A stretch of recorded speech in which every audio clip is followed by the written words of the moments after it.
आज की कहानी एक ऐसी राजकुमारी की है जिसकी शादी पूरी दुनिया में करीब 750 मिलियन लोगों ने टीवी पे लाइव देखा था, और जब उसकी मौत हुई तो 2.5 बिलियन लोगों ने उसकी मौत का जो पूरा आखिरी सफ़र था वो लाइव देखा था। 750 मिलियन लोगों ने शादी और 2.5 बिलियन लोगों ने मौत। और कहते हैं कि मतलब शायद इस सदी में कोई इतनी ज़्यादा चर्चित और ऐसी कोई राजकुमारी हुई नहीं, बेहद खूबसूरत, और दुनिया भर में जहाँ जाएं वो अपनी जादू बिखेरें, स्टाइलिश। इसके अलावा जो एक समाज के लिए काम करने का जो चैरिटी वर्क, उसको लेकर भी काफ़ी सुर्खियों में रही। और सबसे ज़्यादा ये कि उस शाही घराने से उनके जो रिश्ते थे उसको लेकर भी काफ़ी सुर्खियों में रही। मैं बात कर रहा हूँ वेल्स की लेडी डायना और ब्रिटेन की राजकुमारी प्रिंसेस डायना की। क्योंकि प्रिंसेस डायना की जो ज़िंदगी थी, ख़ासतौर पे शादी के बाद, जो वहाँ के होने वाले राजा चार्ल्स, उस वक्त जब शादी हुई तो उसको लेके सुर्खियों में, और उसके बाद उनके अलग होने की वजह से सुर्खियों में, क्वीन एलिजाबेथ के साथ रिश्तों को लेकर सुर्खियों में, और फिर उनकी आखिरी वक्त में जब मौत हुई तो जो उनके दोस्त, बॉयफ्रेंड फ़याद, डोडी अल फ़याद, उनके साथ रिश्तों को लेकर सुर्खियों में, और जिस तरीके से मौत हुई उसको लेकर तमाम सैकड़ों सवाल। तो ये पूरी कहानी है। जिस तरीके से एक राजकुमारी की कहानी कायदे से होती है, उसमें ये इसमें सारी चीज़ें हैं, और पूरी दुनिया का इसमें इंटरेस्ट भी था। तो वेल्स की जब ये लेडी हुआ करती थी, लेडी डायना, उसके बाद ये ब्रिटेन की जब राजकुमारी बनती हैं, कैसे पहले शुरुआत उसी से करते हैं। प्रिंस चार्ल्स और लेडी डायना की जो पहली बार मुलाकात हुई थी वो 1977 में हुई थी।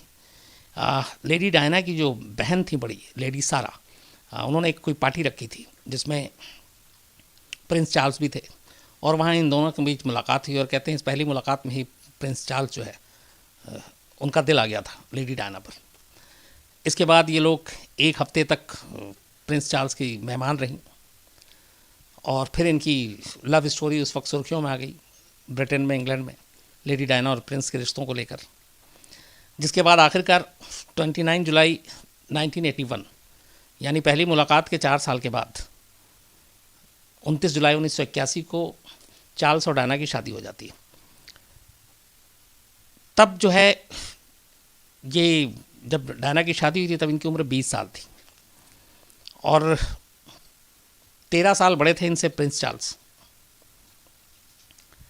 तो जब ये शादी हुई थी, चूँकि एक जिस तरीके से शादी से पहले इश्क, मोहब्बत, सारी चीज़ें, लेडी डायना की खूबसूरती, तो इसी वजह से एक बस था पूरी दुनिया में, और करीब 750 मिलियन लोगों ने टीवी पर इस शादी को देखा था।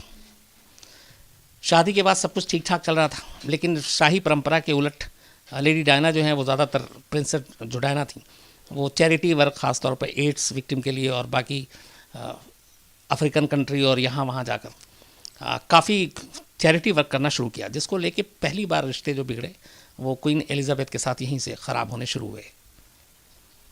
लेकिन फिर भी दोनों पति पत्नी में सब कुछ ठीक चल रहा था। 21 जून 1982 को जो डायना और चार्ल्स का पहला बेटा पैदा होता है, विलियम, और उसके 2 साल के बाद 15 सितंबर 1984 को दूसरा बेटा हैरी। तो विलियम और हैरी, इन दोनों के जो है माँ बाप बने, प्रिंस चार्ल्स और प्रिंसेस डायना। लेकिन कहते हैं कि 84 में जब हैरी पैदा हुआ, उसके 1 साल के बाद ही इन दोनों के रिश्तों में थोड़ी कड़वाहट आनी शुरू हो गई थी, और उसकी जो बेसिक जो वजह थी वो शाही परंपरा को लेकर टकराव था सोच में। क्वीन एलिजाबेथ चाहती थी कि डायना जो है वो पूरी शाही परंपराओं को फॉलो करें, जो सालों से चला आ रहा है, उन चीज़ों को माने। लेकिन लेडी डायना थोड़ी आज़ाद ख्याल की, और बंदिशों में रहकर पसंद नहीं था जीना, और उनकी अपनी एक पूरी दुनिया में फ़ैन फॉलोइंग थी। तो यहाँ से फिर टकराव शुरू होता है, और फिर करीब 87-88 आते आते लगभग दोनों अलग हो जाते हैं, लेकिन ऑफिशियली नहीं हुए थे, क्योंकि बड़ा मामला टेढ़ा था। एक प्रिंसेस हैं, और दो जो विलियम और हैरी हुए, उन्हीं में से जाहिर सी बात एक अगला प्रिंस होगा, फिर वो राजा बनेगा। उसकी माँ भी है वो डायना। लेकिन पहली बार दिसंबर 1992 में जब जो ब्रिटेन के प्राइम मिनिस्टर थे जॉन मेजर, वो ऑफिशियली ऐलान करते हैं प्रिंस चार्ल्स और डायना के अलग होने के, और उनके सेपरेशन की बात पहली बार ऑफिशियली जो है वो बकिंगम पैलेस से नहीं आती, जहाँ पे कोई एलिजाबेथ या शाही परिवार के ज़रिए, बल्कि ब्रिटेन के प्राइम मिनिस्टर के ज़रिए आती। इसके बाद यह सेपरेशन की बात ऑफिशियली हो जाती है 28 अगस्त 1996 को। ऑफिशियली प्रिंसेस डायना और प्रिंस चार्ल्स दोनों का डिवोर्स हो जाता है और दोनों अब ऑफिशियली अलग हो जाते हैं। अब अलग होने के बाद कहते हैं कि जो राजकुमारी डायना की अपनी एक मतलब पूरी दुनिया में एक जो धाक थी उनकी सारी चीज़ों को लेकर, वो बरकरार थी। इधर दोनों बच्चे भी बड़े हो रहे थे। तभी प्रिंस चार्ल्स कहीं और इन्वॉल्व हो गए, उनकी एक और आशिकी के किस्से आने लगे। इधर लेडी ये प्रिंसेस डायना जो हैं, इनके भी रिश्तों के लेकर अब खबरें आनी शुरू हो गई। और जो एक इजिप्ट के बिलियनायर, उनके बेटे मोहम्मद अल फयाद, ये इजिप्शियन बिलियनायर थे, बहुत ही ज़्यादा रईस आदमी, इनके बेटे डोडी अल फयाद, इनके साथ पहले प्रिंसेस डायना की दोस्ती सामने आती है, फिर ये आता है कि दोनों में प्यार है, फिर ये आता है दोनों शादी करने वाले हैं। ये सारी चीज़ें चल रही थी और इससे शाही फैमिली, जो शाही परिवार है ब्रिटेन का, वो बड़ा परेशान था। और इसी बीच में आगे क्या होता है उससे पहले कट करके मैं बताता हूँ। लेडी डायना, प्रिंसेस डायना पहुँचती हैं पेरिस 31 अगस्त 1997, ऑफिशियली सेपरेशन के 5 साल के बाद। ये पेरिस पहुंचती हैं घूमने के लिए। पेरिस में इनके साथ इनके बॉयफ्रेंड, इनके दोस्त डोडी अल फयाद भी थे। दोनों पेरिस के एक होटल में चेक इन करते हैं 31 अगस्त 1997 को। उसके बाद देर शाम होटल से निकलते हैं। मर्सिडीज़ S280 कार, उसमें ये दोनों और इनके साथ जो बॉडीगार्ड था एक ट्रेवर रीस जोन्स, ये था उस गाड़ी में, और साथ में ड्राइवर हेनरी पॉल। ये 4 लोग इस मर्सिडीज़ में होटल से निकलते हैं और फिर पहले जाते हैं एफिल टावर। वहाँ एफिल टावर वावर घूमने के बाद फिर करीब थोड़ी सी रात होती है। उसके बाद ये वहाँ से निकलते हैं। तब तक ये खबर फैल चुकी थी कि प्रिंसेस डायना यहाँ पे पेरिस में है। तो जो पपराजी होते हैं, जो ऐसे मतलब लोगों को फॉलो करते हैं, फोटोग्राफर जो हाई प्रोफाइल और इस तरह की चीज़ें चेस कर करके, तो उनको भनक मिल गई और ऐसे ही बहुत सारे फोटोग्राफर जो थे वो प्रिंसेस डायना की कार का पीछा करना शुरू कर देते हैं। जब वो पीछा करते हैं तो इन लोगों को ही पता चलता है, तो इनकी भी गाड़ी तेज़ फिर भागने लगती है। ड्राइवर जो हेनरी पॉल है वो तेज़ भगाता है, लेकिन फोटोग्राफर की भी गाड़ी तेज़ होती है। और इसी बीच में इनकी गाड़ी जो है वहाँ पे पेरिस में एक पॉन्ट डे अल्मा, एक टनल है, उसके अंदर ये गाड़ी दाखिल होती है, एक सुरंग जैसा ही है, पॉन्ट डे अल्मा टनल। गाड़ी की रफ्तार ठीक ठाक थी, पीछे चूँकि पपराजी थे उनसे पीछा छुड़ाना था, वो फ़ोटो खींच रहे थे। टनल में जाने के बाद अचानक तेज़ रफ्तार की वजह से गाड़ी का बैलेंस बिगड़ता है। गाड़ी एक पोल से टकराती है और पलट जाती है। कुछ लोग वहाँ से गुजर रहे थे, फिर वो पुलिस को कॉल करते हैं, फिर सब कुछ होता है। और इस एक्सीडेंट में बाद में प्रिंसेस डायना की मौत हो जाती है। अगले दिन दुनिया भर के सारे अखबारों में ये खबर, टीवी चैनल पे ये खबर, और सब कुछ इतना अचानक हुआ कि मतलब कुछ कहना ही मुश्किल कि ये कैसे हो सकता है, क्या हो सकता है। तो ये जो एक्सीडेंट हुआ था ये इतनी अचानक हुआ और किसी को मालूम ही नहीं कि क्या कैसे। तो उसके बाद खैर शुरुआत में सब कुछ जांच हुई, जांच चलती रही। तो पहली चीज़ जो आई वो ये आई कि जो हेनरी पॉल था ड्राइवर, उसने करीब 8 पैक शराब पी थी और वो तय मात्रा से फ्रेंच रूल के हिसाब से बहुत ज़्यादा थी। हालांकि एक दूसरी रिपोर्ट में 6 पैक की बात थी। तो ये था कि वो नशे में था, ज़्यादा शराब पी रखी थी और उसने इसीलिए वो पपराजी का पीछा जो कर रहे थे उनसे बचने के लिए, गाड़ी की स्पीड ज़्यादा थी, वो बैलेंस खो गया और वो एक्सीडेंट कर गया। इसमें इस ड्राइवर की भी मौत हो जाती है। जो डोडी अल फयाद है उनकी भी मौत हो जाती है और प्रिंसेस डायना की भी मौत हो जाती है। सिर्फ जो एक ट्रेवर रोज जो बॉडीगार्ड था वो बचा था। अब इसके बाद ये सारी चीज़ें होती हैं, इंक्वायरी चलती है, इन्वेस्टिगेशन चलता है, फ्रेंच पुलिस अपना करती है, ब्रिटिश पुलिस अपना करती है। उसके बाद एक 11 जूरी की एक कमीशन बनाई जाती है बाद में, चूँकि इसको लेके बहुत सारे सवाल उठे, शक उठे।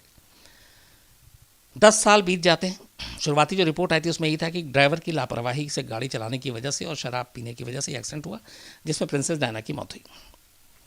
लेकिन सारे सवाल शक थे, तो इसलिए एक अलग कमीशन बना। उस कमीशन में 11 जूरी मेंबर थे। 10 साल लगा इस पूरी इन्वेस्टिगेशन को पूरा करने में। इन 10 साल के दौरान इस जूरी ने फ्रांस, नाइजीरिया, कीनिया और ऑस्ट्रेलिया जाकर करीब 250 लोगों से बातचीत की जो विटनेस थे अलग अलग तरीके से। होटल के भी लोगों से बात हुई, पेपराजी जो पीछा कर रहे थे उनको भी पकड़ा गया, उनसे बात हुई। उस टनल से जो आम राहगीर बहुत सारे गुजर रहे थे, कई उसमें विटनेस बने, उनसे बात हुई। जो वहाँ की जो फायर ब्रिगेड और एम्बुलेंस की टीम थी जो सबसे पहले स्पॉट पे पहुंची थी, उनसे बात हुई। तो इन सारे 250 ऐसे विटनेस से बातचीत की। 10 साल लगे इन्वेस्टिगेशन करने में। करीब $2 करोड़ इस पर खर्च हुआ पूरी जांच में। और इन सब को करने के बाद 10 साल के बाद इस कमीशन ने अपना फैसला सुनाया, और उस फैसले में यही था जो हादसे के 24 घंटे के अंदर अंदर फ्रेंच अथॉरिटी ने कहा था। वो ये कि ये एक प्रिंसेस डायना की मौत एक हादसा था, एक रोड एक्सीडेंट था। ड्राइवर ने शराब पी थी, गाड़ी की रफ्तार तेज़ थी, गाड़ी से वो कंट्रोल खो गया और इसलिए ये एक्सीडेंट हुआ। अब ये फैसला आया करीब 10 साल के बाद, 97 के बाद, 2007-8 में। लेकिन जो डोडी अल फवाद के जो फादर हैं वो पहले ही दिन से कह रहे थे कि ये हादसा नहीं है, ये एक्सीडेंट नहीं। उन्होंने शुरू से ही सवाल खड़े करे। उन्होंने कहा कि ये एक सोची समझी मर्डर है, इसको सोच समझ के ये कत्ल किया गया। और उन्होंने उंगली हमेशा ब्रिटिश शाही परिवार और ब्रिटेन की खुफिया एजेंसी MI6 की तरफ उठाया। इस जो 10 साल के बाद जो कमीशन ने अपनी रिपोर्ट दी, इसको भी मोहम्मद अल फयाद ने मानने से इनकार कर दिया। उन्होंने कहा कि ये भी आई वॉश है और वो इस चीज़ को नहीं मानते। अब ये तो रही पूरी कहानी, रिपोर्ट, कमीशन की रिपोर्ट, फ्रेंच अथॉरिटी की अपनी फाइंडिंग्स, ब्रिटिश पुलिस की जो है वो अपनी जांच रिपोर्ट। हर एक ने यही कहा कि ये एक्सीडेंट है और इसमें कोई साजिश नहीं है। लेकिन अब जाहिर सी बात है कि अगर ये सब कुछ इतना आसान है तो इतने सालों से और आज भी, अभी भी 2017-16 में भी कुछ लोगों ने इस पर ब्रिटेन में ही सवाल उठाए थे। क्यों हमेशा शक और सवाल खड़े किए जाते हैं मौत को लेकर, और क्या क्या है वो और क्यों है? प्रिंसेस डायना की जान क्यों लेना चाहेगा कोई, उसके पीछे मोटिव क्या हो सकता है? तो अलग अलग थ्योरी आई। अब वो मैं आपके सामने एक एक करके वो थ्योरी रखता हूँ। पहली थ्योरी ये थी कि ये एक्सीडेंट नहीं है और प्रिंसेस डायना की मौत की साजिश उन्हीं की अपनी फैमिली में रची गई, मतलब ब्रिटिश शाही फैमिली ने, रॉयल फैमिली ने। और उसकी वजह क्या थी? ये तो ये था कि किसने रचा, तो ये कि ब्रिटेन की फैमिली ने रचा, जो राजशाही परिवार है। मोटिव, मकसद क्या?